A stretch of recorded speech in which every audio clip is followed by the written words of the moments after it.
look at generating some T-SQL stuff as, so we'll look at generating stored procs and indexes, because that's really the first place I did this at a current client.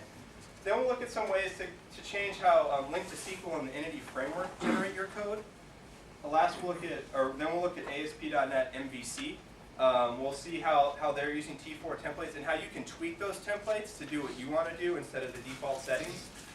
And last, this is my favorite because I wrote a lot of that, is dealing with patterns-based development. So things like MVP and MVVM. How you could think about using these templates to make developing with those patterns easier.